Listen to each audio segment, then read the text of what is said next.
from 1 minute, Prabhuji. I'll just put you on the.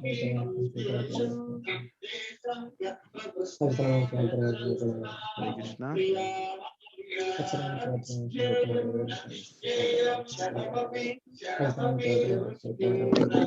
not getting the. Yeah. Yes. Hare Krishna. Let us welcome his Hare Krishna devotees. You can stop chanting for now. Whoever could not finish your 16 rounds can do it after the class. Hare Krishna. Can you all hear me clearly? Hare Yes, Krishna. Prabhuji. Yes, Hare Yes, Krishna. Prabhuji. So we have, may I humbly request everybody to please stop your chanting. It's an offense to chant when we are also hearing a class.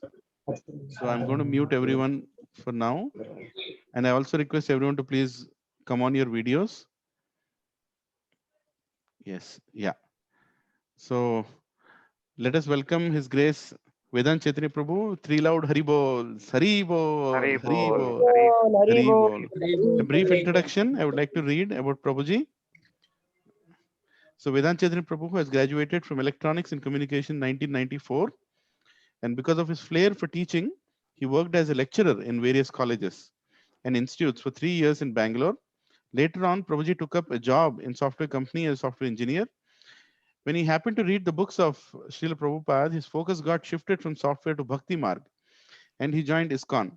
He was involved in preaching Bhagavad Gita and Srimad Bhagavatam very vigorously and with a lot of enthusiasm. After serving in various capacities, Prabhuji was awarded the service of being the temple president of ISKCON Hyderabad, ISKCON Abbots, in year 2000. From then on, he has been a pillar of support and inspiration for thousands of devotees. Under his able leadership, Bhakti Vriksha and Bhakti Shastri are being conducted from 2004 onwards. And on every Sunday, relentlessly and with renewed rigor, around 700 devotees are getting immensely benefited through attending these classes and molding their lives according to the principles of Bhagavad Gita and Srimad Bhagavatam. Thus, the teachings of these great scriptures are made practically available for everyone, even in the most advanced modern age, for leading a very happy and peaceful spiritual life. His deep sense of appreciation for senior devotees and his spiritual master, His Holiness Jayapataka Swami Maharaj, coupled with impeccable sense of paying attention to details, make him the obvious choice for all others to look towards him for his guidance. Apart from being the president of ISKCON Hyderabad and Warangal, Prabhuji also opened many ISKCON centers, so to say in Ongole, Kottagudam, and Srikakulam, and is actively preaching Krishna Bhakti.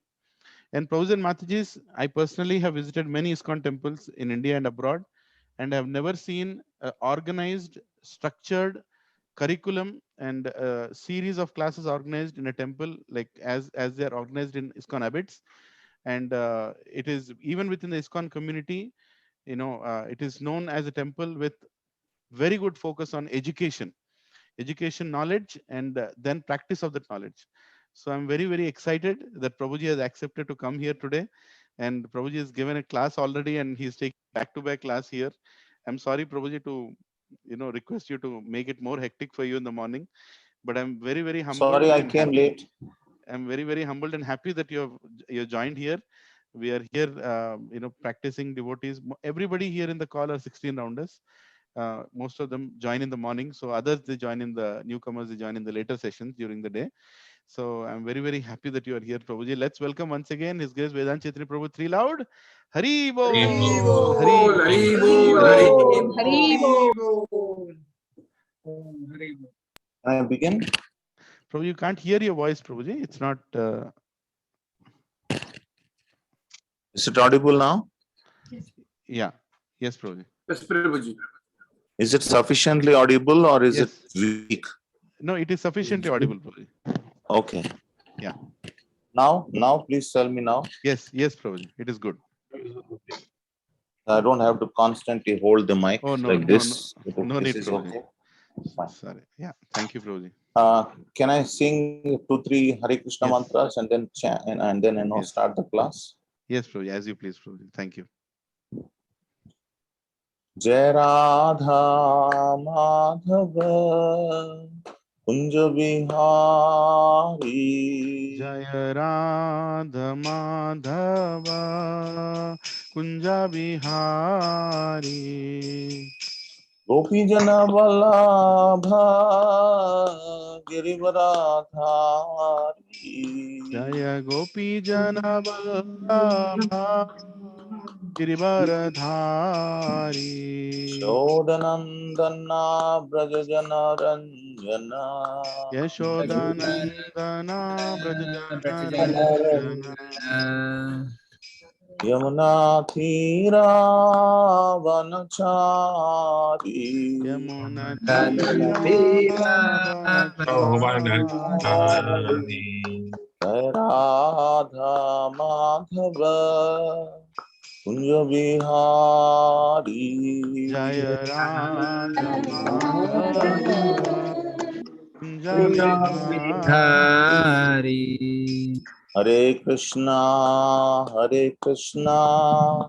Krishna Krishna Hare Hare Hare Ram Hare Ram Ram Ram Hare Hare Hare Krishna Krishna Krishna Hare Hare Hare Ram Ram Ram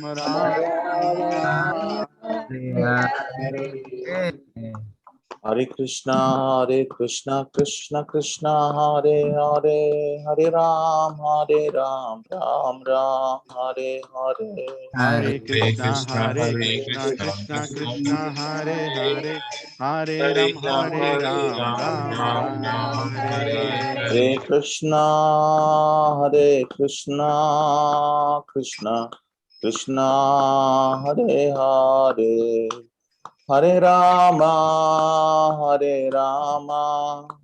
Ram Ram Hare Hare Hare Krishna Krishna Krishna Hare Hare Hare Ram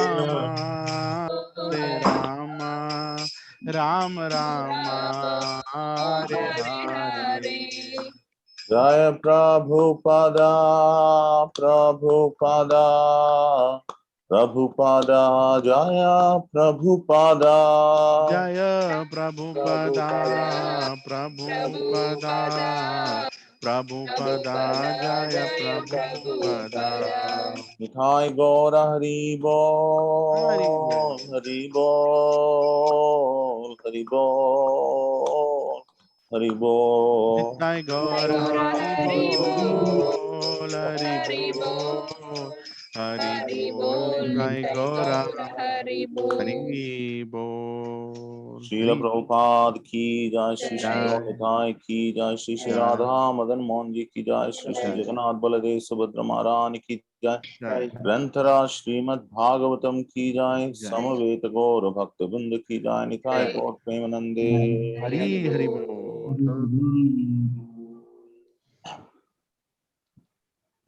Can I request you to turn off the microphones of others so that the yes resounding will not come, yes so that Prabhu everyone will be able to hear with clarity? You just see the kind of situation that we are in. The Sankirtan is supposed to be very pleasing, but when Sankirtan is gone through Zoom, it becomes a cacophony. Just see how unfortunate it is. We are so proud about this modern technology, but the modern technology gives this kind of an experience, isn't it? I'm sure every one of you must have experienced this. It's like a yes cacophony. But if we are all sitting together physically and then doing Sankirtan, it is so pleasing. So anyway, that's just a comment. It's not part of the class. So we'll discuss from Srimad Bhagavatam. Om Namo Bhagavate Vasudevaya. Om Namo Bhagavate Vasudevaya. Om Namo Bhagavate Vasudevaya. Om Namo Bhagavate Vasudevaya. Om Namo Bhagavate Vasudevaya. Om Namo Bhagavate Vasudevaya. Narayanam namaskrityam naram chaiva narottamam devim saraswatim vyasam tato jayamudire nashtaprayeshu abhadreshu nityam bhagavata sevaya bhagavati ruttamasloke bhaktir bhavati naishtaki. The verse that I chose to speak on, because the choice was given to me, is from the first canto of Srimad Bhagavatam, 5th chapter, text number 11, which is a very famous verse. You must have heard this before. I'll read the verse and translation and probably part of the purport, and then we keep discussing.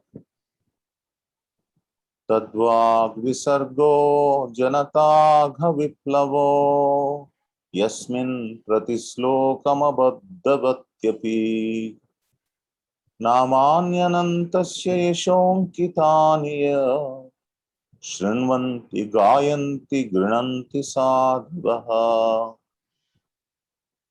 On the other hand, that literature, which is full of descriptions of the transcendental glories of name, fame, forms, pastimes, etc., of the unlimited Supreme Lord, is a different creation, full of transcendental words, directed towards bringing about a revolution in the impious lives of this world's misdirected civilization. Such transcendental literatures, even though imperfectly composed, are heard, sung, and accepted by purified men who are thoroughly honest. Purport by Srila Prabhupada. It's a qualification of the great thinkers to pick up the best even from the worst. It is said that the intelligent man should pick up nectar from a stalk of poison, should accept gold even from a filthy place, should accept a good and qualified wife even from an obscure family, and should accept good lessons even from a man or from a teacher who comes from the untouchables.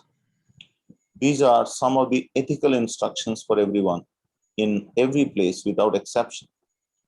But a saint is far above the level of an ordinary man.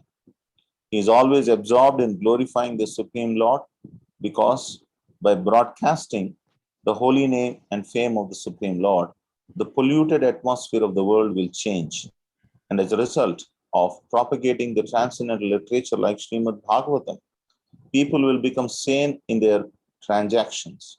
While preparing this commentation on this particular stanza of Srimad Bhagavatam, we have a crisis before us. Our neighboring friend China has attacked the border of India with a militaristic spirit. We have practically no business in the political field, yet we see that previously they were both China and India, and they both lived peacefully for centuries without ill feeling. The reason is that they have lived those days in an atmosphere of God consciousness, and every country over the surface of the world was God-fearing, pure-hearted, and simple. And there was no question of political diplomacy. There's no cause of quarrel between the two countries, China and India, over land, which is not very suitable for habitation. And certainly, there is no cause of fighting on this issue. But due to the age of quarrel, Kali, which we have discussed, there is always chance of quarrel on slight provocation. This is due not to the issue in question, but to the polluted atmosphere of this age. Systematically, there is a propaganda by a section of people to stop glorification of the name and fame of the Supreme Lord. Therefore, there is a great need for disseminating the message of Srimad Bhagavatam all over the world. It is the duty of every responsible Indian to broadcast the transcendental message of Srimad Bhagavatam throughout the world, to do all the supermost good, as well as to bring about the desired peace in the world. So we'll discuss now. Om Ajnanatimirandhasya Jnananjana Shalakaya Chakshurunmilitam Yena Tasmai Shri Grave Namaha. Shri Chaitanya Manobhishtam Sthapitam Yena Bhutale Swayam Rupa Kadamayam Dadati Swapadantikam Vancha Kalpatarobhisha Kripa Sindhu Devacha Patitanam Pavanebhyo Vaishnavebhyo Namo Namaha. Jai Sri Krishna Chaitanya Prabhu Nityananda Shri Advaita Gadadhara Srivasadi Gaura Bhakta Vrinda. Hare Krishna Krishna Krishna Hare Hare Hare Rama Rama Rama Hare Hare. Mukam karoti vachalam pangam langaite girim yatrupatamaham mande Shri Guru. I wanted to first of all thank Leelananda Prabhu and the other devotees for inviting me. Although it is not, I don't consider it is very worthy to have me here, but whatever it's little worth, let me pray to Krishna and then make this little time worthwhile for you by sharing whatever that I've learned from my spiritual teachers. And I keep hearing about all of you through various communications, either through Leelananda Prabhu or through Radhesham Prabhu or otherwise, that you're such a nicely united group.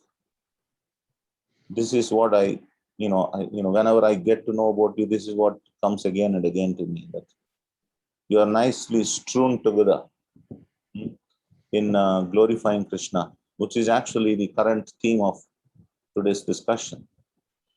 And I sincerely, wholeheartedly wanted to appreciate all of you. Kindly continue this way, that be good friends to each other, good support system to each other, associate with each other only to glorify Krishna, only to serve Krishna. In this way, everyone can be really, really happy without falling victim to the adversities of Kali Yuga. So that's my wish for you, and that you're already manifesting, all of you, and I'm very happy about it. So I feel privileged, I feel honored that I have the good fortune of being with you. Although it's not a preferred choice for me to be with you like this through Zoom, probably if Krishna gives another opportunity, we can have a physical discussion when you're all physically present.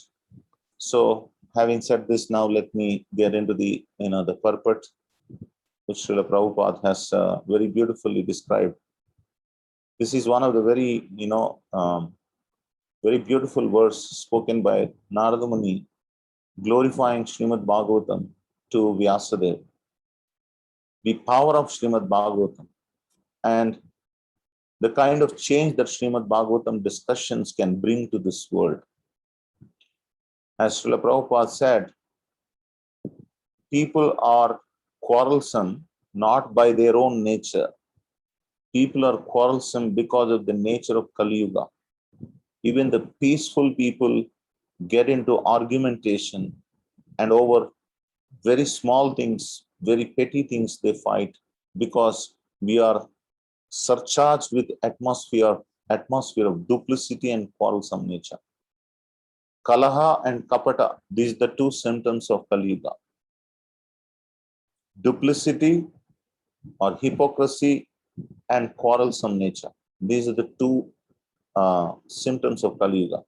And we are in the, on the lap of Kali Yuga, where Kali Yuga is spreading with WhatsApps, with Twitters, and with all social media rampantly advertised, all of this. So probably we are in the peak of Kali Yuga. So that's where we are in. And then we are not able to stand each other. I'm not talking about devotees. I'm talking about people in general. They're not able to stand each other. There are always constant planning that is going on, either individually or groups of people, communities of people, countries. Everyone is trying to conspire. Everyone is trying to establish their superiority over others. That is the atmosphere that we are living in. So what is the solace for all of us? When we are disturbed by competitive spirit, what is the solace for all of us? The solace is the discussion of Srimad Bhagavatam. So that is why Narada Muni is saying that it brings revolution in the hearts of people. People of Kali Yuga will especially appreciate Srimad Bhagavatam because of its beautiful teaching. So as Srila Prabhupada is so humbly beginning, you see what he's saying, that even from a stalk of poison, if there is a little nectar, it should be accepted. Even if in a gold is there in a stool, that has to be accepted. So in the same spirit, Srimad Bhagavatam, although he says that he has presented Srimad Bhagavatam with some in a foreign language, he's requesting, he's imploring people to accept the message of Srimad Bhagavatam. Especially he is imploring people, the leaders of Kali Yuga, to accept this message, the message of real message of peace and love. That is what Srimad Bhagavatam is all about. So now, let us get into a philosophical discussion a little bit. There are a class of people who describe materialistic things which have a decaying effect as something very wonderful. Let me explain to you more clearly. Something which is not very substantial, and then you keep glorifying it, it doesn't become a very wonderful thing. Only a fool will accept it. So today, the whatever glorification that is happening, what is glorified? If we carefully observe what is glorified, the materialistic arrangements is glorified. Technology is glorified. Damba is glorified. Damba means, if somebody is trying to portray something which is not, that's being glorified. Falsity is glorified. Cinemas are glorified. And people want some cheap entertainment, so sports is glorified. Today, what is ruling the whole humanity? These things, which are actually not any substantial. They're not substantial, but they are being glorified. A man, he has a donkey. All right. The donkey, he's not able to get the donkey fed every day. So he thought he should sell the donkey. So then he found, finally, out of so many people, he found one man who purchased the donkey. He purchased the donkey for 10 rupees. And this man was thinking that 10 rupees itself is a great thing to get for this donkey. So now the man who purchased this donkey, he started glorifying the donkey. My donkey is a very special donkey. The sound it produces is very, very beautiful. In this way, he started attributing so many things to this donkey. And the whole village was attracted to this donkey because it is being constantly glorified. So the man who sold this donkey to him for 10 rupees, he thought, what a mistake that I have done. I didn't observe all these attributes in this donkey. Now suddenly, the whole village is attracted to this donkey.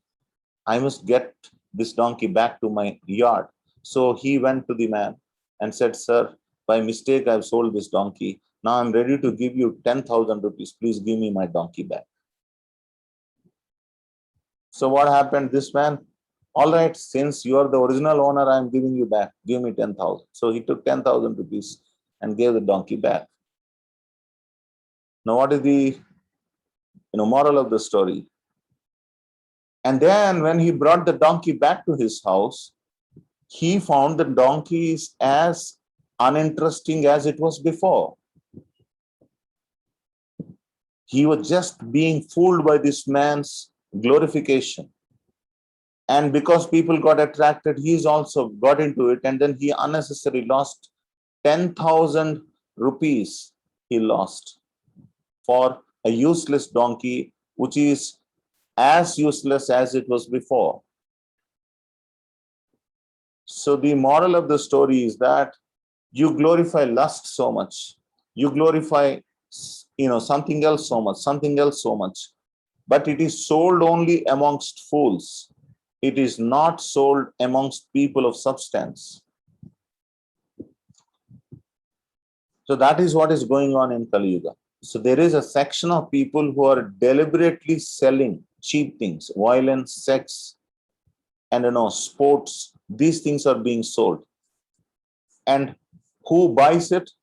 People who are very cheap mentality people buys it. So there are now, as a reaction to this, there is another class of people. And this class of people, they only condemn the futility of such cheap things. They say, you see, they are advertising, but it is useless. It is useless. It is useless. So they say everything is useless, useless, useless. And who are these class of people? These class of people are called Mayavadis. These Mayavadis, they always condemn things, saying it is mithya, mithya, mithya, temporary, temporary, temporary, mithya. Now, just imagine, we are surrounded by these two class of people. One class is glorifying something, falsity. Another class of people who are condemning the falsity. We are surrounded by these people. So it's like, it's being bombarded with these negative news, negative news, negative news. If I become a fool, then I get attracted to falsity. If I become a little intelligent, I become, disturbed by the negativity. So is there a way out for me? Yes, there is a way out. And that is Srimad Bhagavatam. How is that this is a way out? Because Srimad Bhagavatam is actually describing the glories of the truly person who is worthy of glorification, that is Krishna. So instead of condemning something which is not very good, or instead of glorifying something which is bad, why don't you introduce something which is truly good and then glorify it? And that is what is Srimad Bhagavatam. That is what actually Srila Narada Muni is teaching to Vyasadeva. Why don't you write such a literature which is actually worthy of all glorification, where people can happily participate in such discussion without being heckled by these two classes of people? I hope you're getting what I'm trying to say. That is what is Srimad Bhagavatam. We need a positive information, a positive, and then not only just positive, but substantially positive information is what we need. And that is what is available in Srimad Bhagavatam.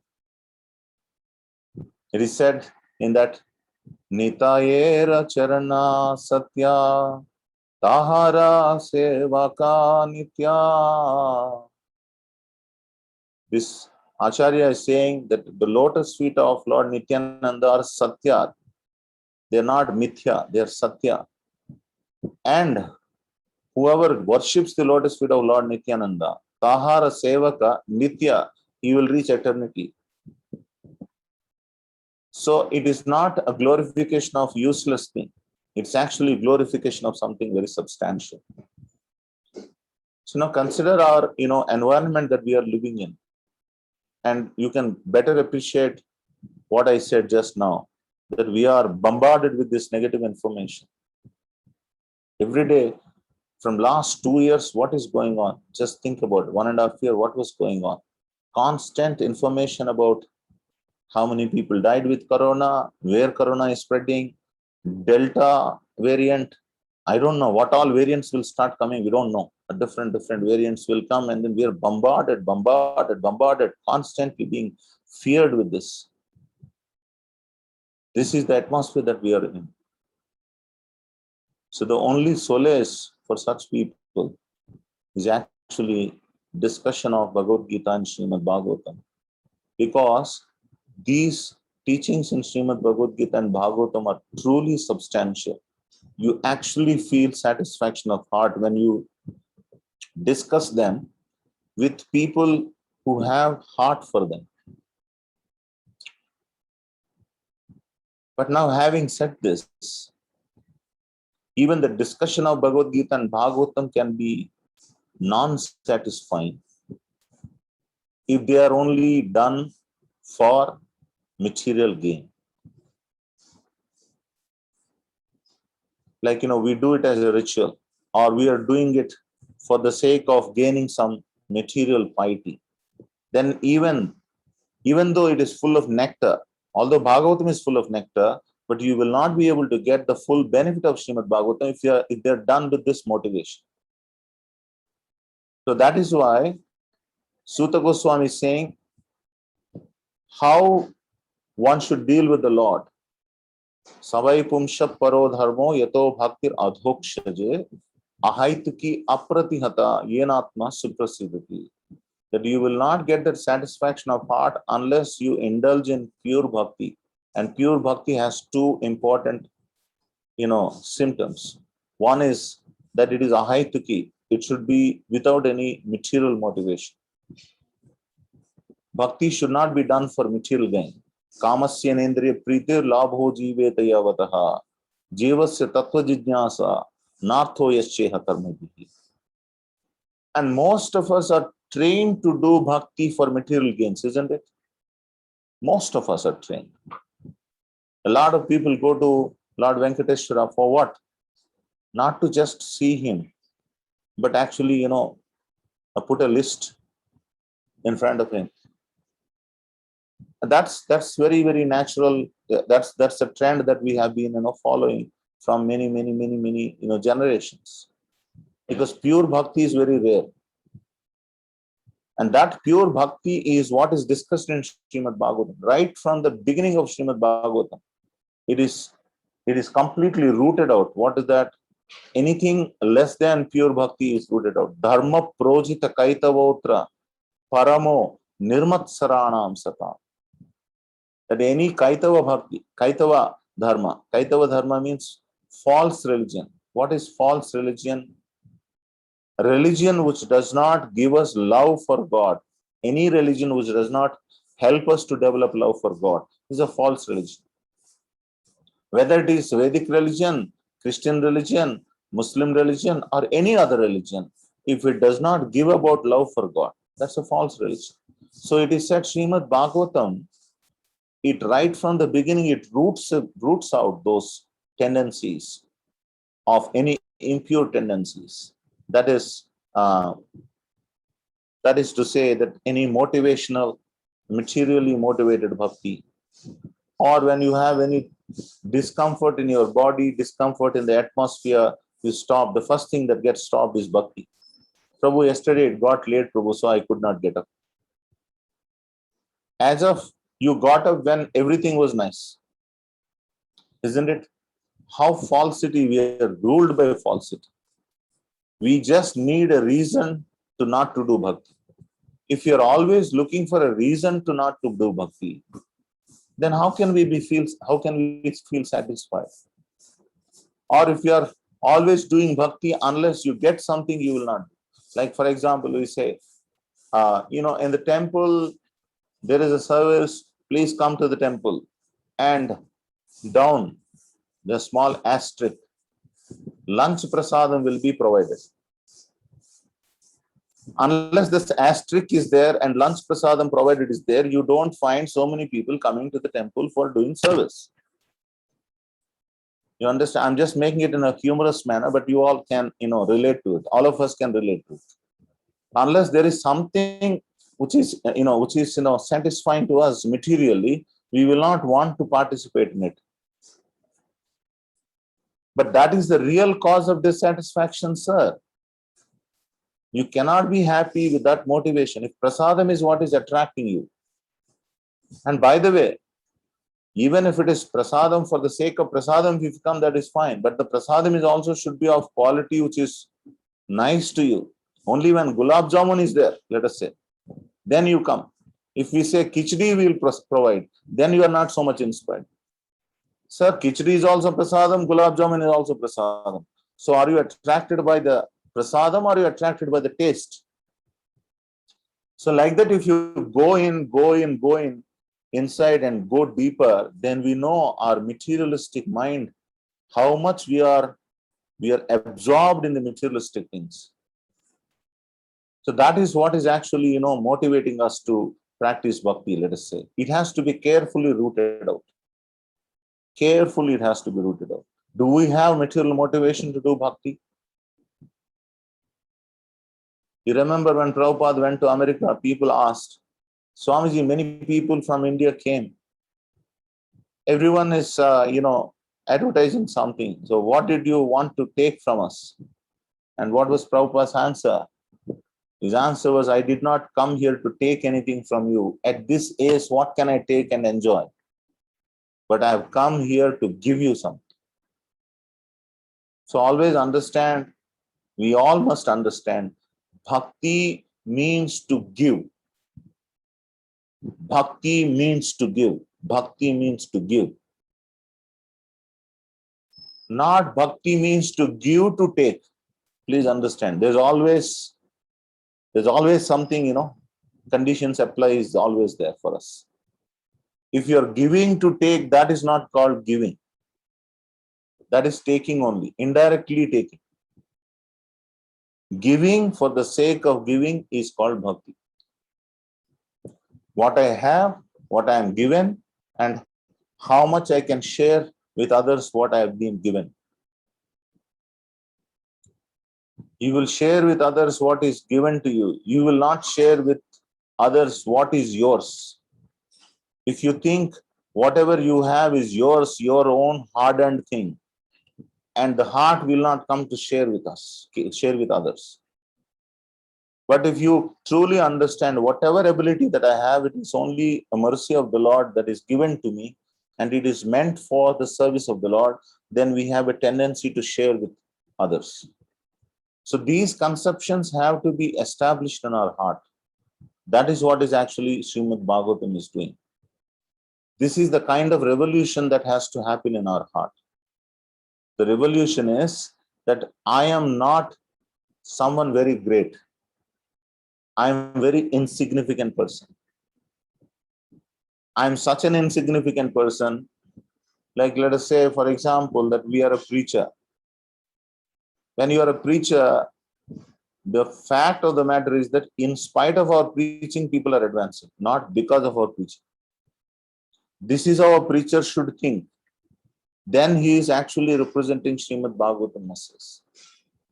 But this is not the way we think, isn't it? Each one of us, how do we think? Hey, when you are in the streets, I picked you up, Baba. I gave you everything. Today you are standing in this position only because of me. I gave you care. As if you become the owner of that person, and the whole life that person has to, serve you and then accept you as a spiritual master and Lord. That is how we consider. But if you consider, truly if you consider, although I am not a very good example, although I have made so many mistakes, in spite of all of that, observing all of that, still this devotee is advancing in devotion service, means some other factor is functioning, some other factor is, is contributing to his progress of bhakti. This is called revolutionary thinking. So Srimad Bhagavatam is meant to bring this kind of revolution in our heart. It's not because of me, it's in spite of me. This is giving. So when that actually is practically, that is followed and that is realized, that our insignificant, truly insignificant position is realized, then we become a conduit for the propagation of God consciousness.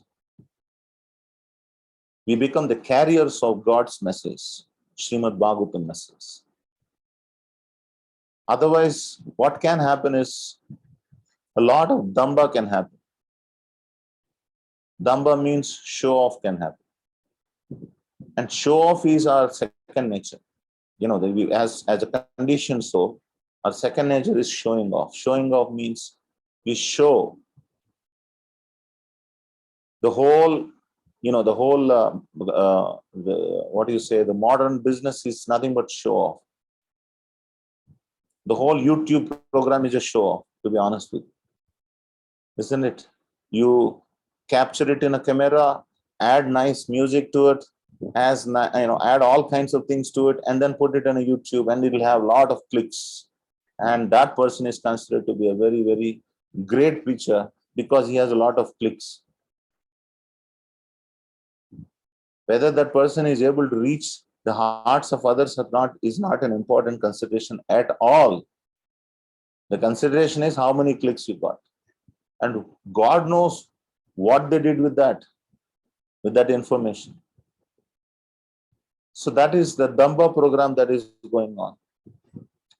So Srimad Bhagavatam is not meant for that. Srimad Bhagavatam very clearly says that even Bhagavad Gita, as Krishna says in Bhagavad Gita, Manushyanam sahasreshu kashchid yadati siddhaye yadatam api siddhanam kashchin mam vetti tattvataha.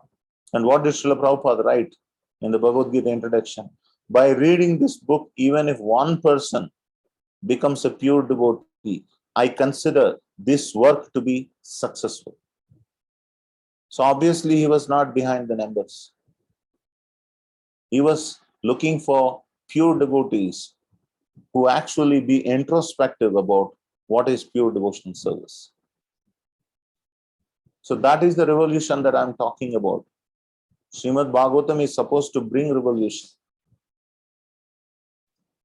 I was sharing with some devotees about my own contemplation about, like all of us doing some service to Krishna. We are all trying at various levels with whatever consciousness that we have. We are trying to do service to Krishna. Very well, nice, good. Because Krishna also encourages that. Yena kena prakarena mana Krishna niveshayet. If you read Srimad Bhagavatam 7th canto, it is revolutionary.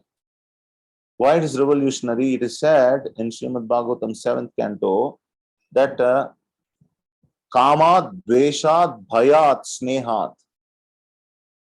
That means you can approach Krishna either with lust, either with envy, either with fear. With any of these attributes, if you approach Krishna, one will be freed from material bondage. One will be liberated. Isn't it revolutionary? That means all of us are accommodated. All of us are accommodated with whatever conception that you go to Krishna. Recently, when I was reading, we heard about Karma Yoga, Jnana Yoga, Dhyana Yoga, Ashtanga Yoga, Bhakti Yoga.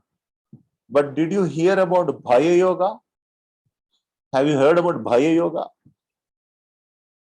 Now go to the 7th canto, read that there is a verse, 29th verse in the first chapter, 7:129. There is a yoga called Bhaya Yoga. And you know who practiced Bhaya Yoga? Kamsa practiced Bhaya Yoga. And he got liberation by practicing Bhaya Yoga.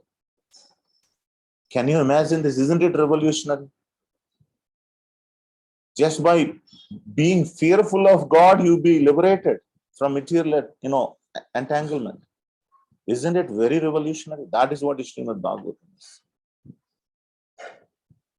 So the point I'm trying to make is, although Krishna may accommodate all of us in whichever way that we approach him, but the recommended way of approaching Krishna is mentioned in Srimad Bhagavatam. The recommended way is by having love for him.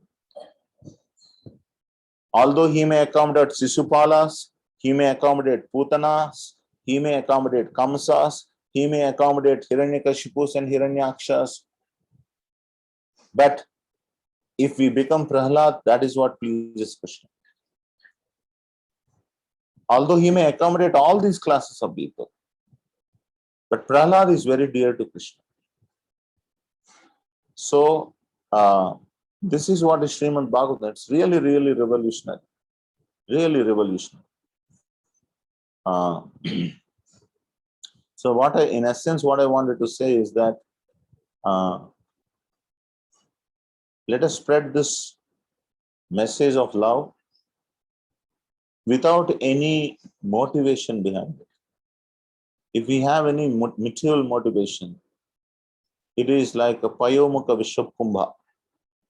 Payomukha Vishwakumbha means, actually there is Visha inside, but advertised nicely packed with Amruta. That is Payomukha Vishwakumbha.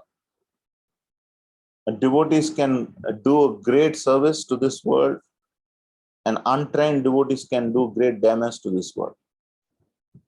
Because people come to devotees in great anticipation of something pure, and if we don't actually show that, then one gets disappointed and one may not even come back. Oh, it's all, I thought, the whole world is faltu, but even these people are also faltu. Once they come to such a conclusion, it's very difficult to revive their inspiration back on God. So that is where devotees have great responsibility. What is that great responsibility? Stay in your realization. Give whatever that you have. Whatever you have, you give. You share with others. But what we don't have, don't try to share that. By painting it, by doing this, by doing that, that magic. Let's not do that. So that is what is a revolutionary consciousness. So as I was saying, I will now close with this example and then we'll open for questions. As I was saying, I was sharing with some devotees that all of us are given some service by Srila Prabhupada. Many times we glorify Prabhupada so much because Prabhupada's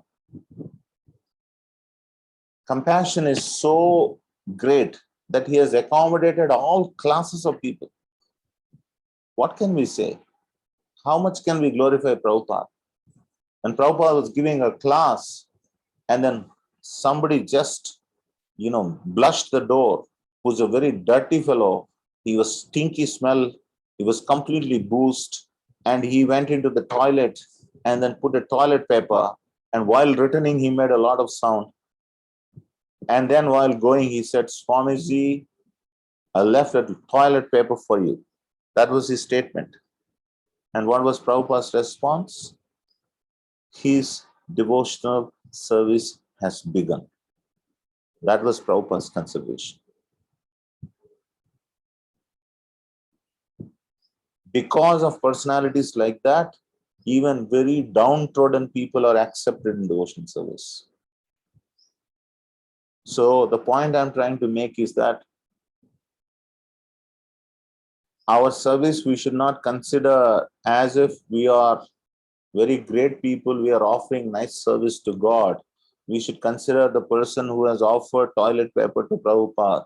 We are a great disturbance. In spite of our great disturbance, whatever a little attempt that we have to glorify Krishna or to serve Krishna, Krishna very kindly accepting through his pure devotees. That is what we have to realize. We are basically a disturbance to this world, but we are made as best of bad bargains. That's the glory of the great Acharya. It's not our glory. So I was sharing this example in a jail. In a jail, the qaidis are engaged in various activities. Somebody is engaged in carpentry, somebody is engaged in beating the rocks, somebody is, some other way. And all of them are also given a little stipend. You know that. And when they are released, they go with a little money. Now, please tell me why that stipend that is offered to a qaidi is substantially less than the same work that is done by a person who is outside. Suppose, let us say, a carpenter, you give 1,000 rupees to a carpenter per day, when he comes and then does carpentry. But the same carpenter inside the jail gets only 10 rupees. Why? The reason is simple. Here, the government is not looking for productivity from these qaidis. What they are looking for is, if these fellows are not engaged, they will fight with each other and create a great ruckus in the jail. That is why they have to be made busy. So engage them in this, engage them in this, engage them in this. Whereas a freed man who is outside the jail, government is looking for productivity. So in the same spirit, our preaching is like that of a qaidi preaching. Because we are great disturbance to people, somehow or the other we have to be engaged. Okay, engage this fellow, engage this fellow. But the real preachers are the ones who are outside. That means the acharyas, like Prabhupadas or Bhakti Veda, Bhakti Siddhanta, Saraswati Thakurs, or these great acharyas are the real preachers. We are like qaidis. Somehow we have to be engaged. Otherwise, we'll become very restless and then kill each other and hate each other, destroy each other. That is why we have been given this service of a little bit of preaching. And we should never consider that I am very productive to Krishna. Just as much as the qaidi should not think that he is very productive to God, productive to the government. So when we are having this consciousness, then actually we can do something substantial. And this is what is revolutionary. Although many people may not like it, you are demeaning us too much. Truth is always bitter, sir. Truth is always bitter. Nobody is demeaning anyone. It is the true fact of our life that we are such a disturbance to this world. Somebody told me, had I not come to Krishna consciousness, I would have been a terrorist to this world. I would have been a terror. And I took it as a compliment. I did not take it as some kind of a criticism. Yes, I know for sure. Had I not come to Krishna consciousness, I would have been a great terror. In whichever field of activity that I was in, I would have been a terror. So by great mercy of Srila Prabhupada, he somehow engaged me in some little service. And now I feel very confident. I feel very satisfied with whatever little service that I'm able to do. I'm not able to do, but it is being accepted. My disservice is being accepted as service by the acharyas. That's the greatest solace that I have. So similarly, if we understand that Krishna out of his great compassion and mercy is only accepting our disservice as service, then we will not have airs around us. We will not carry with, a lot of, damba that I am someone who is very great. So this is what I've been learning and I've been trying to practice. And I'm nowhere, near perfection, or I'm quite loitering in the beginning stages of devotional service. But these things inspire me. These things always keep me on my toes. Even the dwarf can aspire to touch the moon. There's nothing wrong. Just because he's a dwarf, his desire to touch the moon cannot be taken away from him. Similarly, I may be very impure, I may be very fallen, but my desire to serve Krishna cannot be taken away, because that is the only right that Krishna has given. So these are some thoughts. Although this verse is an oceanic verse, I have not touched upon many aspects of this verse, but I just went through my own flow, that what is actually pure devotional service. Pure devotional service means having this revolutionary consciousness that will actually inspire us to become pure devotees. And then we actually become effective as representatives of God. This is all I want to share. Sorry, I've taken too much of time. I don't know. But if you have any questions or comments or any chastisements or any reprimands, all are welcome. Prabhuji, can take more time. Actually, there's no, unless you have another class. I don't have a class, but I would like to see how much is digested. I think I gave a lot of a thick thing. I don't know how much it is even accepted, digested, or whatever. I don't know. or is even understood whether whatever I spoke was. Are there any questions, comments, anything, any expressions? Yes. I have few questions, Prabhuji, but I'll wait for others to ask. Then maybe I'll. Yeah, sure. Yeah. Prabhuji and Mataji, please, I'm going to allow you to unmute yourself. Yes. Now you can unmute and ask your questions. Hare Krishna, Prabhuji. Hare Krishna. Yeah. Others can please mute yourself. Whoever is asking question can. Hare Krishna, Prabhuji. Am I audible? Yes, you are. First of all, I would like to thank His Grace Vedant Chaitanya Prabhuji for kindly enlightening with a revolutionary concept. So it was a wonderful class. So in that, I have one small clarification. So you have mentioned that we have a second nature called the show of nature. Generally, in the material world, we all do the show of nature, which we carry it into the bhakti life as well among the devotees. How do we overcome this show of nature, Prabhuji? Yeah, very good question.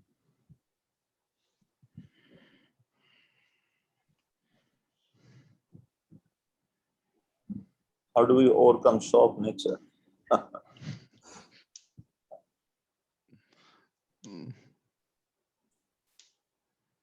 When you actually understand,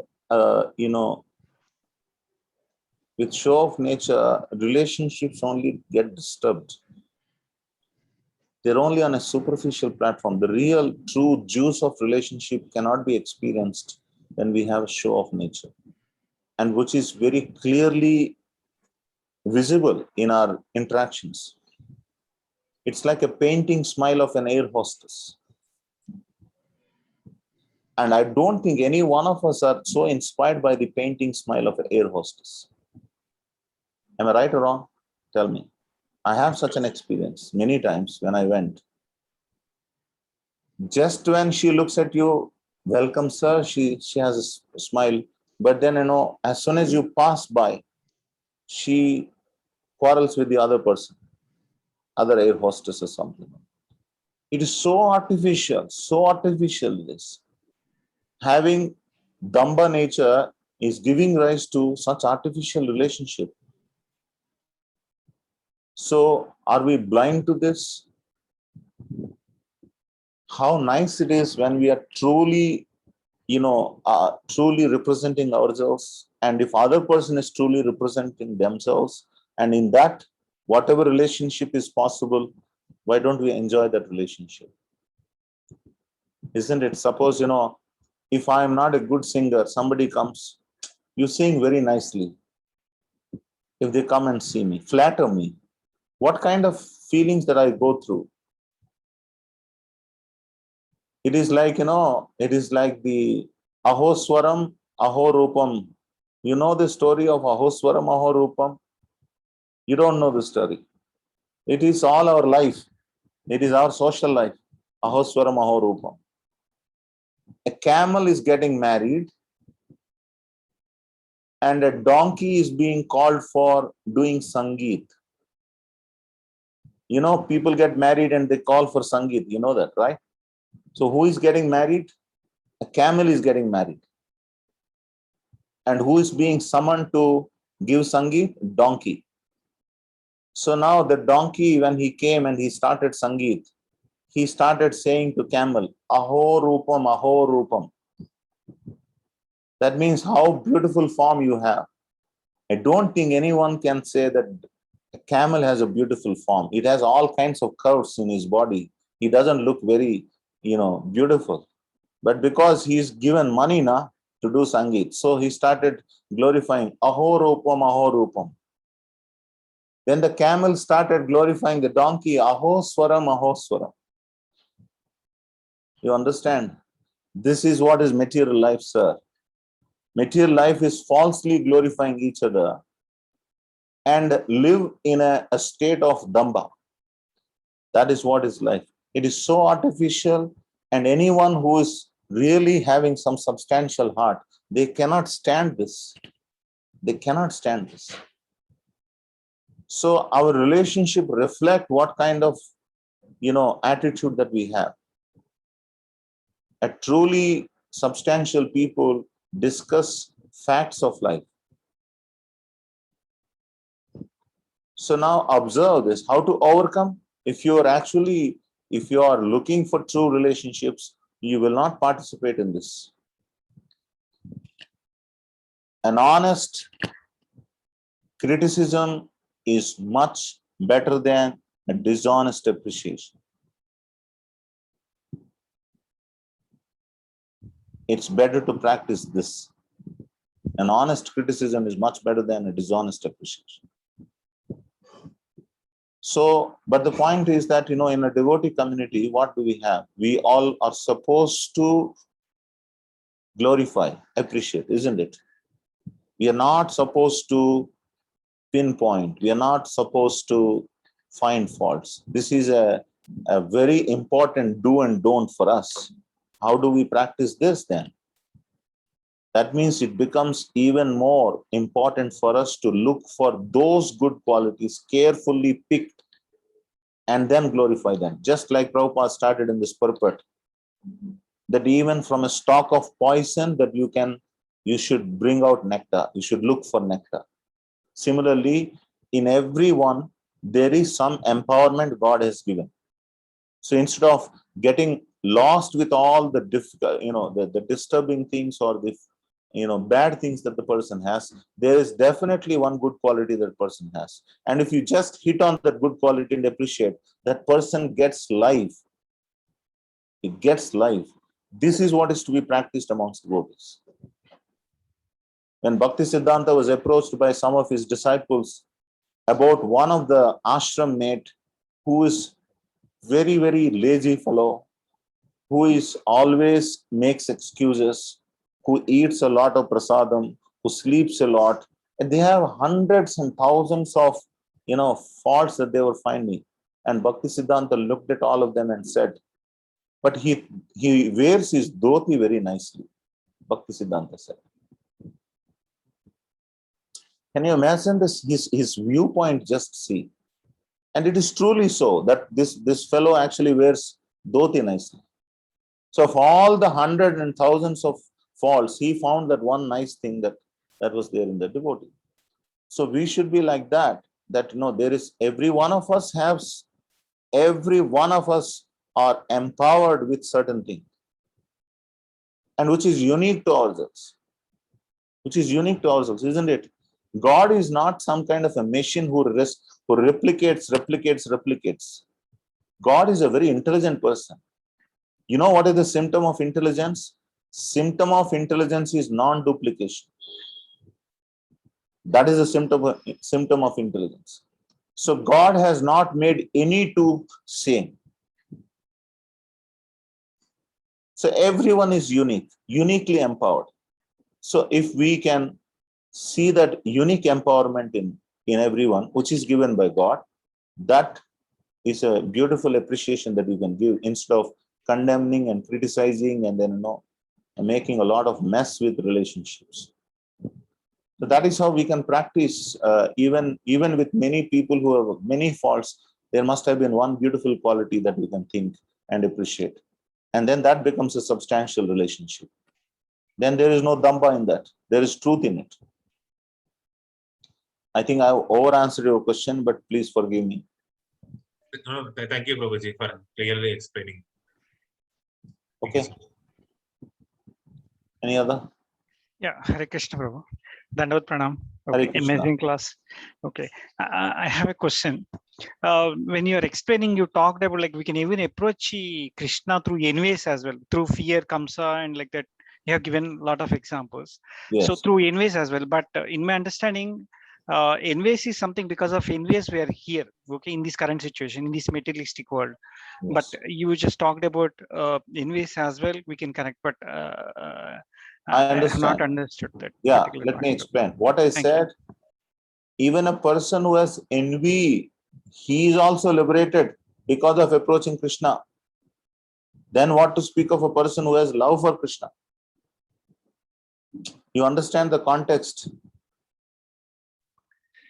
The context is not that you are summoned to approach Krishna with envy, But it is said even a person who is envious of Krishna is liberated. Then what to speak of this person who is very, very, loyal to Krishna, very loving to Krishna, serving Krishna nicely. Just like if you read the 9th chapter of Bhagavad Gita, now that I'm telling you, you please go and read this 9th chapter, 33 verse 32 and 33. You please read these two verses. In these two verses, Krishna says, Mam hi partha vyapashritya yepisyu papayonayaha striyo vaishyas tata sudras tepi anti param gatim. In this, Krishna is saying, I will deliver even those who are born in papayonayaha. Papayonayaha means those who are born in sinful families. Though they may be women, Vaishyas or Sudras, whoever they may be, it doesn't matter, all of them, Param Gatim. Param Gatim means they'll all come back to me. If that is so, then read the next verse. In the next verse, Krishna says, if someone is born in very high family, who is very devoted to me, then what to speak of these people? Krishna is saying. That means even these people are delivered, what to speak of these people who are very pious, who are very, very loving. So in the same spirit, now go back.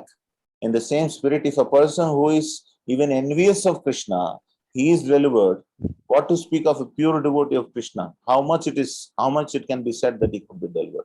Krishna hugs him. That is exactly the spirit of, Uddhava saying to all of us through Bhagavatam.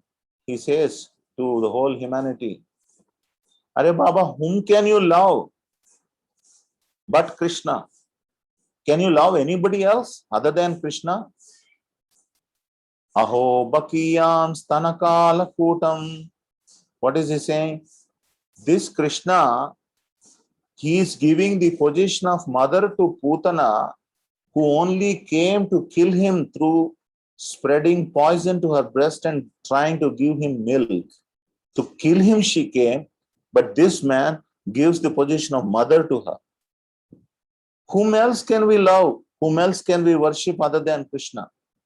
Do you find any other merciful Lord than Krishna? You approach him like an enemy. He embraces you as a friend. Wow, amazing, isn't it? So this is a different variety of glorification. You understand? Understood, Prabhu. Just like Rupa Goswami says, hey, don't go to Keshi Ghat. Don't go, and even if you go to Keshi Ghat, don't look at Krishna, who is in a Tribhanga form. If you want to maintain your family, if you want to maintain a property, don't go to Vrindavan, don't go and look at Krishna. If you by chance, if you look at Krishna, all of this will be wiped away. So don't go. So is it a condemnation or is it a glorification? It's a glorification. Glorification. That is a very beautiful glorification of Krishna.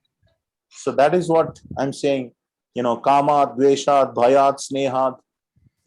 It is said even with these negative attributes, if you approach Krishna, you will be delivered. What to speak of if you approach with pure bhakti? Understood, Prabhu. Amazing explanation. Thank you very much. Hare Krishna. Hare Krishna.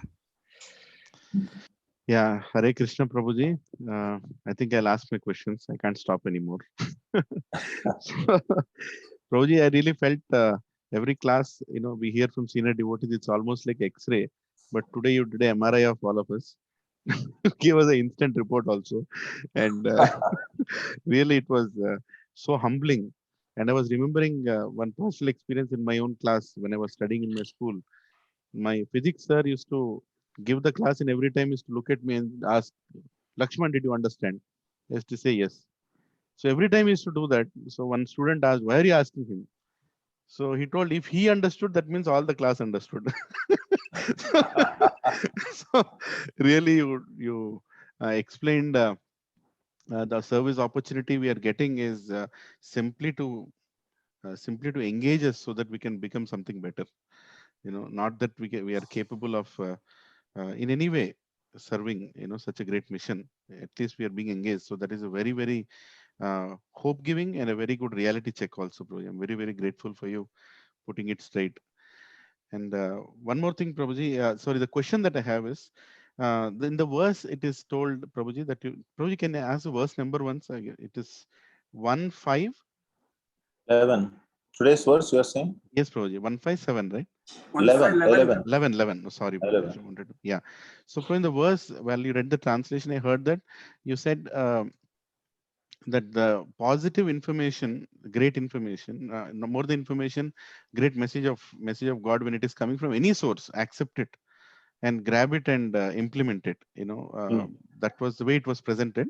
At the same time, we have also heard from acharyas that in parampara, more than the content, the source is important. Right. Yeah. So how should I understand both these together, Prabhuji? This verse and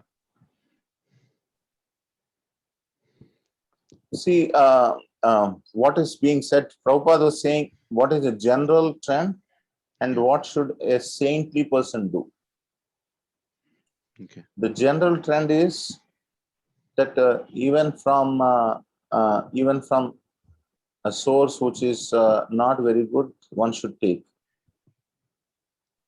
A saintly person should even do more than that. Now, it's also said, Avaishnavo mukhodgyarnam putam harikatambutam shravana naiva kartavyam sarpochishta yatapahaha. The meaning is that don't hear from Avaishnavas because it is like milk touched by poison by a serpent, and it becomes very harmful if we hear from such persons. So how do we follow this while maintaining this, what is being discussed in this verse? We must understand that we are not even in a gentleman category. We are a mental man category. Because we are a mental man category, a gentlemanly instructions also will not be able to accept it. We are already disturbed so much. We are already distracted by too many things. And when we are in such a state, it's better to hear from those who have a positive attitude than a negative attitude. And once we come to a stage of learning things properly, even from a negative source, you will be able to catch things which are useful. But even then, for Vaishnavas, a warning is given that Mayavada Bhashya Sunile Hoi Sarvanas. Even if you're a Vaishnava, a great caliber, like Lord Chaitanya chastised Advaita Chari because Advaita Charya was speaking negative philosophy. Lord Chaitanya condemned Mukunda, who was hearing Mayavada. When he heard Mayavada, Lord Chaitanya told, for next 10,000 years, I'm not going to see him. So there is a strong injunction from our acharyas not to hear from people who are bad sourced. That means it may be better to hear from a materialist than from a Mayavad. Prabhupada was asked by this question. Prabhupada, who is better? Atheist is better or Mayavadi is better? Prabhupada's two different things he says for the same question. One time Prabhupada said, wet stool is better, dry stool is better, he said. That was one response. Another time Prabhupada gave a response, at least atheist is more honest than the Mayavadi. Atheist says, I don't believe in God. But Mayavadi says, there is God, but he has no head, he has no qualities, he has no rupa, he has no this, no that. In this way, he is killing God. He is a worst person. Prabhupada said this. So in the same way, probably if people are innocent and they don't know the glories of the Lord, probably we can learn lessons from them, but we cannot learn lessons from Mayavadis. Sometimes in our dealings, sometimes we find that there are non-devotees who exhibit good qualities, better than even devotees. Am I right or wrong? Please tell me. Yes, yes, Prabhuji. Non-devotees seems to have so many, nice qualities. And we get even attracted to them. And sometimes devotees, they are very envious. They are very competitive. They are very conjuice. That's what we find sometimes in devotees. But, it's better to be with devotees than those non-devotees. On the strength of Srimad Bhagavatam, Bharava bhaktasya kuto mahatguna manorathena asti dhavato bahihi. When someone is a non-devotee, he hovers on a mental plane. Yasyasti bhaktir bhagavati akinchana sarvair gunais tatra samasate suraha. All the beautiful qualities will manifest in a devotee in due course. Just because temporarily somebody is exhibiting some good qualities, don't appreciate them, don't think that they are better than devotees. Just like Prabhupada was asked by somebody that Swamiji, you are taking care of Western disciples. Sometimes you glorify your Western disciples, but the Indians are very pious and they are very near to God. And Prabhupada's answer was, yes, the Indians are very near to God and the Westerners are very far from God. But the only difference is the Indians have put their head away from God. The Westerners, although very far, they are moving towards God. Who is better? So in the same spirit, we must understand that even though the devotee may have so many, bad attitudes or qualities, but quickly, Kshipram bhavati dharmatma, he will come back to, the right character because he is practicing devotion service. So in that spirit, I would say better not to hear from Mayavadis or non-devotees. Even if it is a struggling devotee, it's better to hear from a struggling devotee. I don't know whether I have answered your question or not, or over-answered it or under-answered it. I do not know. No, absolutely. You're spot on, Prabhuji. It was really a very, very widely covered answer. Prabhuji, one more question I have is, Prabhuji, bhakti is generally love towards Krishna is spread through relationships. When you start trusting your teacher, when you start trusting your seniors, you mingle with them and you develop a relationship, friendship also included. You accept Krishna, right? And you accept all the philosophy. But now this new online age, that has started, and doesn't look like it has a near end. I don't know, 2024, 2025, people are saying it's scary to even hear those numbers, that till 2025 we'll have to interact through Zoom, So, and there is a lot of online preaching also going on, there are a lot of initiatives that are being taken up. So, Prabhuji, generally when we preach, our goal is to bring everybody to Krishna, right? If we are near to a temple, bring them to the temple. If they are far away from a temple, bring them to a place where it's a kind of a pseudo temple, like some kind of a some center place where we all can practice it properly. We try to bring. But now that we are preaching online, and most of us here, we have started preaching online, we are reaching out to people. They are in different parts of the world, sometimes other countries also, and people are eager also. So what kind of Krishna, I'm so sorry about this. Yeah, so what kind of way, Prabhuji, what should be the mood of preaching when we are doing it online as compared to when we are doing in person? Is there a different mood needed? Something that I should be very careful about. We should be very careful about.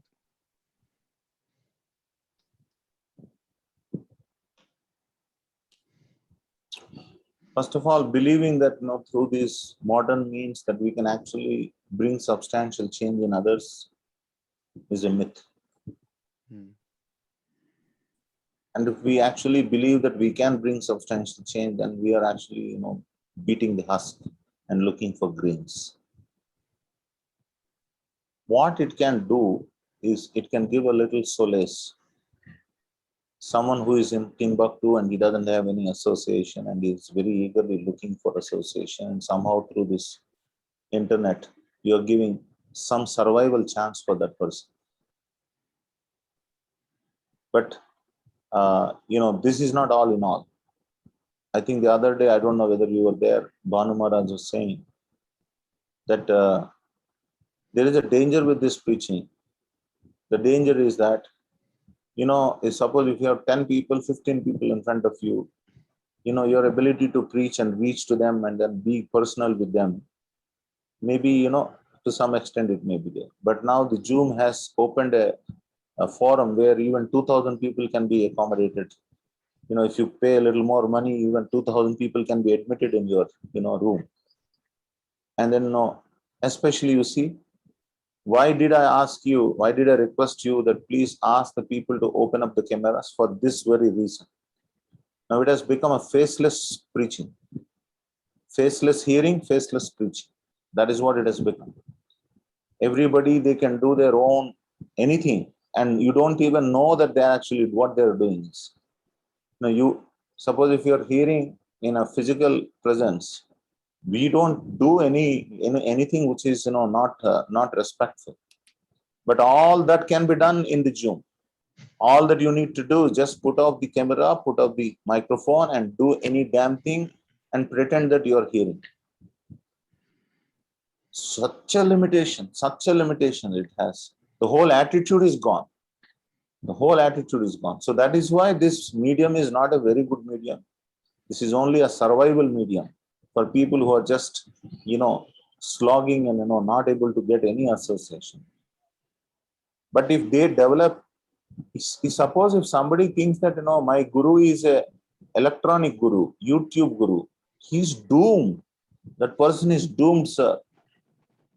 If he has a YouTuber guru, he's doomed.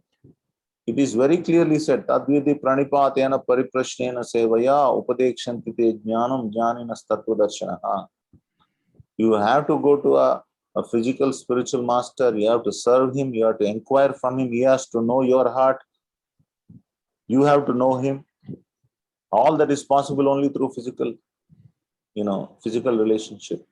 It's not through, emails. It's not through WhatsApps. It's not through Zooms. It may help us to get some awakening, but it is not the end product. And I'm sure each one of us, I've been giving Zoom. I'm very averse to give Zoom classes. Many people know this. But when, but because I was forced to do this because devotees do not have approach to come together and all that. But in spite of all of that, even though I ask them to open the cameras, they sit in the in front of the desk and hear carefully. Still, you know what? They're asking, Prabhu, when can we have physical classes in the day? It is like eating gulab jamun over computer screen and actually eating gulab jamun. What is the difference? Isn't it? Isn't it? You can show gulab jamun nicely, but you cannot eat it. Similarly, show bhakti can be done in Zoom, but not real bhakti. But today we are in advertisement Yugana. First, you can only purchase it when you see it. That is why we show it in Zoom and make it happen in your life by physical. I hope that's something which is. Yes, Prabhuji, definitely. The only concern is, we are unexpectedly, unpreparedly put into this situation, and most of us are untrained. First of all, you told very beautifully that we are preachers in a jail, so not trying to do more damage, but at least be doing some service. And on top of that, we are now put into a situation where we are trying to share knowledge through this impersonal medium, and we are not trained for it. None of us are trained. So are we doing anything wrong? Are we doing anything right? I'm saying, Prabhu, even if you're trained, we are going to be unsuccessful. Okay. Even if you are a trained person, we are going to be unsuccessful through this medium because it's not a sustainable medium. So what can happen is that make into smaller groups, 5-10 people can congregate. And then, physically, I mean, not through Zoom, physically 5-10 people can congregate and then, practice devotional service. And once in a while, like this, all of us can get together either Zoom or through some festival or something. But I'm hopeful that this time will pass and it is not going to stay. Even though there are predictions that 2028 something else will come, 32 something else will come. People always are interested in scaring us. We must understand Krishna is in control, isn't it? When the two Brahmastras were fighting each other, Arjuna released Brahmastra, Ashwatthama released Brahmastra. Both of them are fighting and then creating such heat and light. The whole world was trembling with fear. Prabhupada writes, but unless Krishna sanctions, the whole world cannot be destroyed. Just the way there are so many hydrogen bombs, atom bombs, so much armory is there in every country, and every country head is a crazy nut. So there is a possibility of destroying each other hundreds of times by throwing all these bombs. But Srila Prabhupada says that will not happen unless Krishna sanctions. So Karuna is not independent of God. So if God subsides, within a moment, it'll all be wiped away. So let us depend on Krishna instead of thinking that what will happen in 28, 32, 50, whatever. Let's depend on Krishna. Whatever Krishna allows, let us do it. That's my hope. Thank you very much, Roger. It was very hope giving. Yeah. Thank you. I think I've crossed all limits of time, so I must now go. And sorry to bother you for this much time. Oh no. We are Please worried that you forgive have a me if I schedule. spoken anything hurting to you or a little. I'm a too pokey fellow. Every one of you know. I'm very straightforward and hit on the face kind of a person. But that's a call that you have to take. When you invite me, be prepared for that. Hare Krishna. Hare Krishna. But we're very much looking forward to inviting you in person, Prabhuji, because as you said, that's a different, that the experience. This is, of course, we have heard it. It was a wonderful class, wonderful verse. And we are so grateful, Prabhuji. And for everybody in the group, I would like to say that, our Gachibowli here, the little preaching that we are doing is recognized and, given an opportunity from the Abbott's Temple. And we're all dotted line and thick line reporting into the overall system of ISKCON, the way it is established. And we're very grateful that we are getting services also. But the sad part is we got such a great service 2 years back of distributing prasadam on Jagannath Rath Yatra, sitting behind the cart, and we got so intoxicated to do it again. But Krishna just gave us that experience and sent Corona. So now we are craving when will we get that opportunity again. By the way, we are trying our best to hold Rath Yatra today, and there is a great likelihood that a physical Rath Yatra may be possible. Oh, Hari Bol, Hari Bol, Yes. Hari Bol. Yes, we are trying our best to get a physical Rath Yatra conducted. And if that happens, you can take that service. Yes, Hari Bol. All right. Yes, Prabhuji. Thank you. Let us thank Vedant Chaitanya Prabhu with 3 loudest Hari Bols. Hari Bol. Hari Bol. Hari Bol. Please forgive us for Thank you all for tolerating me, and I hope that we'll meet some other time next time, whenever Krishna desires. Please forgive my offenses. Hare Krishna. Thank you. Vancha kalpatarubhyasya kripasindubhyo cha patitanam pavanebhyo Vaishnavebhyo namo Ananta Koti Vaishnavavrinda ki jai. Vedant Chaitanya Prabhu ki jai. Srila Prabhupada ki jai. Thank you very much, Prabhuji. Dandavat pranam, Prabhuji. Hare Krishna. Hare Krishna. Hare Krishna. Yeah, Hare Krishna. I think Prabhuji just left us. So Prabhuji's, reflections. So how was it? I mean, this is not like a show that we are trying to take a review on, but what touched your heart? Prabhuji, personally, I think the comment that we are all in the prison, in the service, and whatever we are preaching is compared to the prison work, so that we don't disturb the real world. Really, straight on, and then kind of right there, because I think that's the mood. I think I should be, working. So what I understood out of that comment is the most disturbing characters are given the role of preaching, so that we can do less damage. So now you know why I got into preaching. Hare Krishna. Hare Krishna.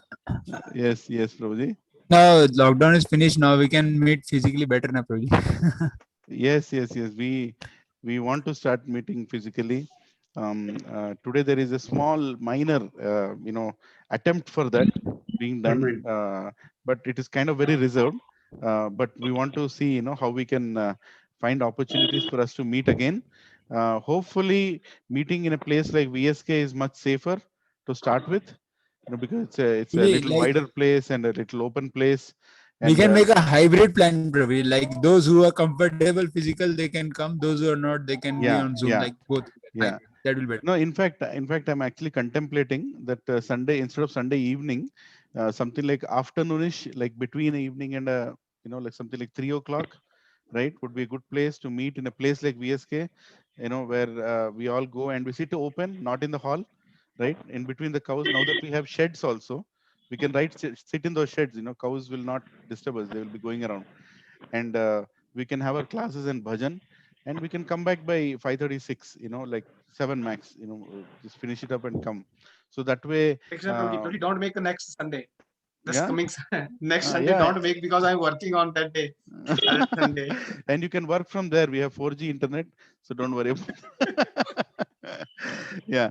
So we are actually thinking about that, contemplating every possible opportunity to come together, do physical classes, because there's no doubt, Prabhuji, that through relationships, through service, through these are the places where we actually find Krishna.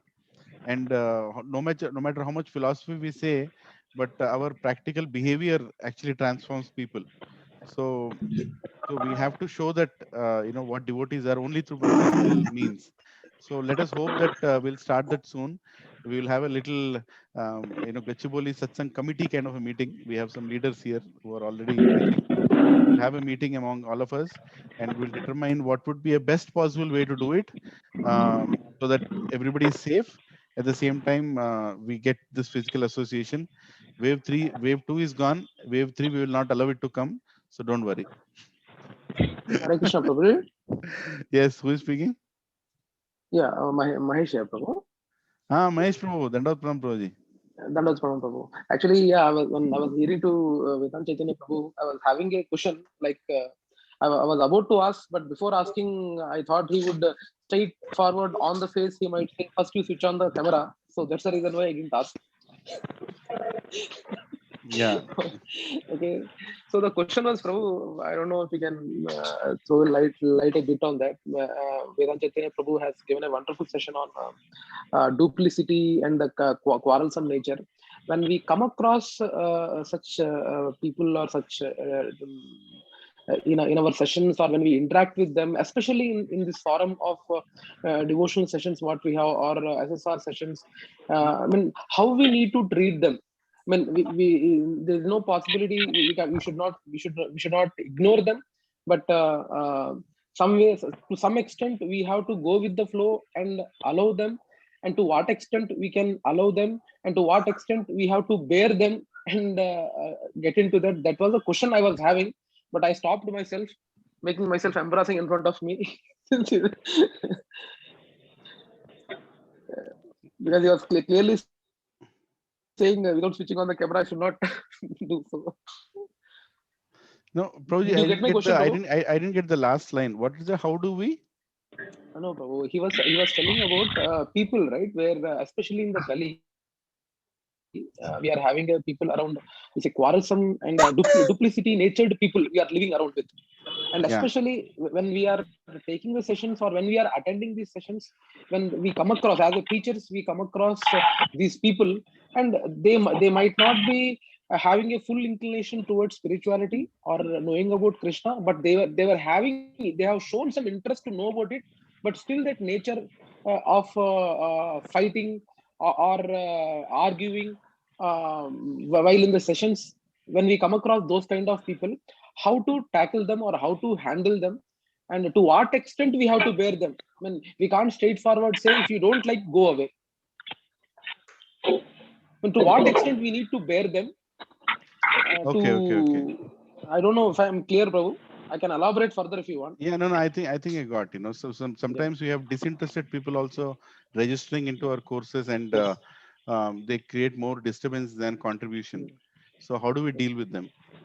So you want to hear a immature answer from me, or you want to still ask Vedant Chetri Prabhu? I don't Both, know. Prabhu. Both, Prabhu. I am multi-directional answers I need.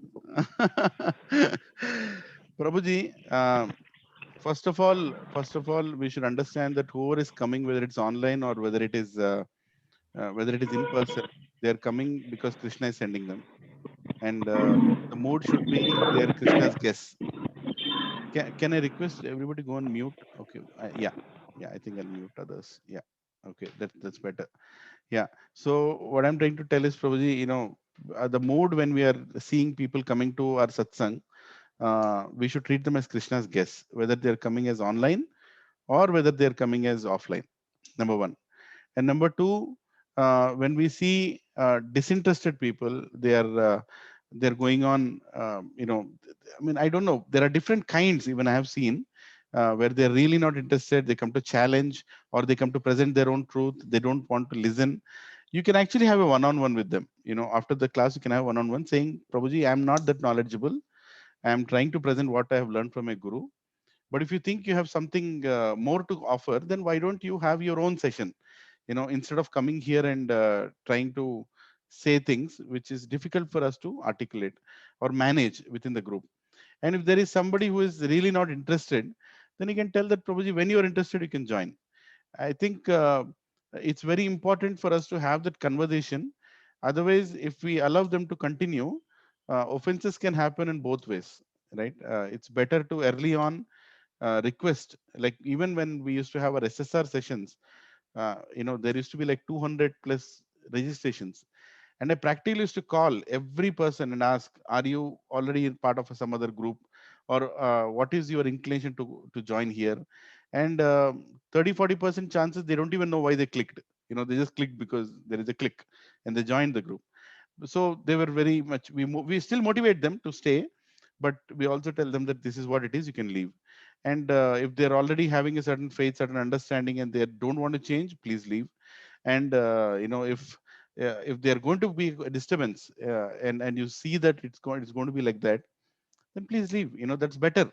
It's better, at least for the people who are serious, for the devotees who want to become serious. They shouldn't be disturbed. Their quality time should not be disturbed by such people who are not very interested. At the same time, be respectful in informing them why we are asking them to leave. We should give them some time. I have personally seen that people who have come disinterested have become more serious than the people who quoted to be serious in the beginning, right? So it's Krishna in control here. As I said in the beginning, first of all, treat them all as guests of Krishna, and wait for them to manifest. Wait for Krishna to manifest what Krishna's plans are for them. So it'll, over a period of time, we'll know it. And still, if you feel they're not actually benefiting, or you're not actually able to serve them better, ask them to leave. That that's how I deal with it, Prabhuji. So I don't know if anybody else wants to say anything. Was it Fine, okay? Prabhu. Okay. Yeah. But to what extent, whatever Vedant Chaitanya Prabhu was saying, like online is not a good option, but at this juncture, is there any other? I felt Well, there is no online other is, option. Prabhuji, first of all, the greatest among all the 9 devotional processes is Shravanam. That is where we start hearing, right? So I think online is still not a bad option as long as we have a sincere hearer, right? If there is a sincere hearer, even online is not bad. But when we are trying to attract many, we find sincere hearers, we find not that sincere hearers, we find completely disinterested people also. So I think as long as we are able to serve the devotees who are coming to sincerely hear, I think the purpose is served, right? And we should continue to do that. And there is no doubt. And I agree with Prabhuji for what he told, that it's not the best picture that we are able to show about our society or ISKCON or our satsangs through online. But for sincere hearers, when the sincere hearers come, they are going to anyway get benefited. Prabhuji, I'll share one thing. In my little years of service as a whatever preacher, um, I've seen that a person who is sent by Krishna, whether or not you taught him correctly, whether or not you presented things properly, he will read Prabhupada books and he'll make advancement. I've seen that, and that kind of made me always understand that I'm not the one who's preaching; it's Krishna only who's preaching. This is just a medium that we are creating, that there are people there, right? People are coming. And whenever I attempted, out of my false ego, whenever I targeted that this person should be preached nicely, I think I should focus more on this person, I always got a slap on my face where Krishna told me that you cannot transform people, right? People come for transformation. Whoever wants to transform will transform, and whoever doesn't want to transform, you cannot as a preacher do anything about it. You can only serve them prasadam, be respectful, be kind, and leave a positive impression about ISKCON. That's all you can do. So we don't have to much worry about how people will benefit after our classes, because the people who are supposed to benefit, who are Krishna sent, will anyway benefit. Whether you give it right or give it wrong, they will pick up the right thing and they will go forward, and they will advance more than the teachers that they have seen. I've seen in personal life, some devotees are so advanced today, I consider them as my teachers. Much anyway, who started in our satsang, right?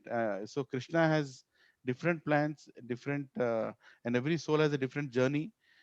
So we have to be just respectful for whoever comes, probably.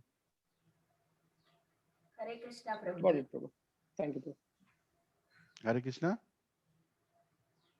Hare Krishna, Prabhuji. Yeah, your voice is very low, Mataji. I don't know who is speaking. I Hare don't know who's Krishna, speaking. Prabhuji.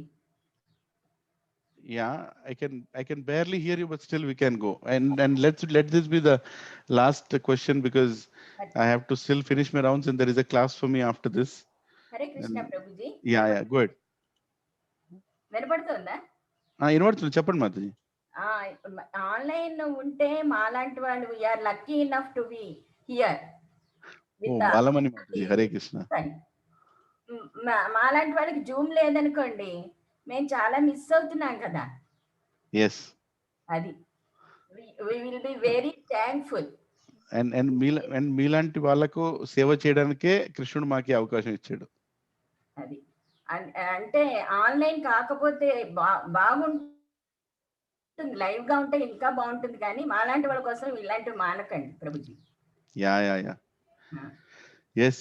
And ఇంకోటి చెప్తున్నాను, మనం వెళ్ళేకంటే ముందు, అందరూ వెళ్ళకంటే ముందు చెప్తున్నాను, ఎప్పుడైతే online వదిలే opportunity వస్తుందో అప్పుడు వదిలేయండి, దీన్ని పట్టుకొని కూర్చోకండి. అది కూడా ఒక ప్రాబ్లమే.